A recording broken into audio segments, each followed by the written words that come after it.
Ruben Tishkov est contraint par des hommes de main employés par Willie Bank, son ancien associé, de céder sa part dans le nouveau casino-hôtel qu'il construisait sur le strip de Las Vegas. Ruben subit alors une crise cardiaque et devient alité.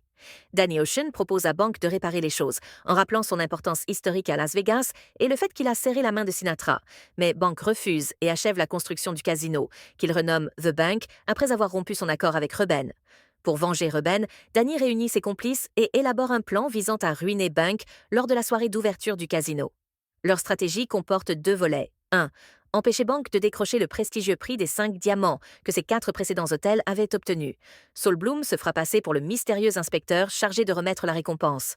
Pendant ce temps, le véritable inspecteur sera traité de manière exécrable par Danny et son équipe afin qu'il donne une mauvaise note. 2.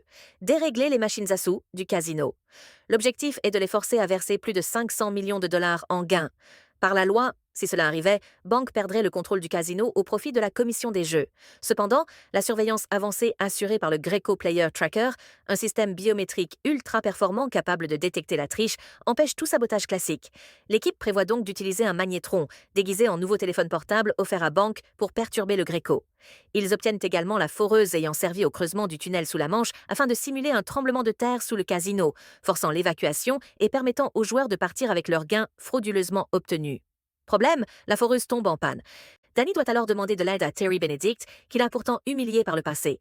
Benedict accepte de financer l'achat d'une nouvelle foreuse, car lui aussi souhaite se venger de Bank, mais exige en échange une part du butin, et demande en plus que Sean vole les 4 colliers de diamants que Bank a offerts à sa femme après chacun de ses prix 5 diamants.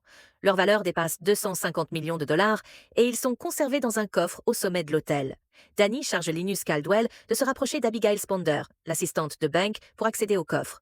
En secret, Benedict engage également François Toulour, alias le Night Fox, afin de dérober les diamants une fois que l'équipe d'Ocean les aura volés. Le soir de l'ouverture, Ocean déclenche la dernière phase du plan. De faux agents du FBI, payés par l'équipe, arrivent au casino et arrêtent publiquement Livingston Dell, soi-disant accusé de truquer les machines de mélange de cartes. Cela permet de les remplacer discrètement par les versions manipulées. Un autre agent du FBI arrête Linus après qu'il a échangé les diamants contre des faux.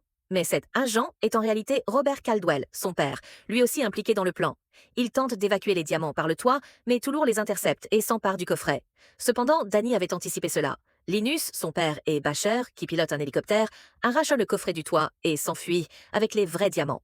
Pendant ce temps, le plan principal se déroule sans accroc. Il déclenche la simulation de tremblement de terre et les joueurs évacuent en emportant des millions de dollars sortis frauduleusement des machines. Danny rejoint un Bank dévasté et lui dit qu'ils ont tout fait pour Ruben. Il lui rappelle également qu'il ne peut pas aller voir la police à cause de ses activités illégales passées et que tous ses partenaires préfèrent se ranger du côté d'Ocean plutôt que du sien. Avec leur part du butin, l'équipe d'Ocean achète un terrain sur le strip pour que Ruben puisse construire son propre casino. Quant à Benedict, en raison de sa trahison, Danny fait don de sa part de 72 millions de dollars à des œuvres caritatives, au nom de Benedict, l'obligeant à admettre publiquement sa générosité. Enfin, alors que Danny, Rusty et Linus s'apprêtent à prendre leur avion, Rusty active l'une des machines truquées de l'aéroport pour permettre au vrai inspecteur des diamants de gagner 11 millions de dollars en compensation du terrible séjour qu'on lui avait fait subir.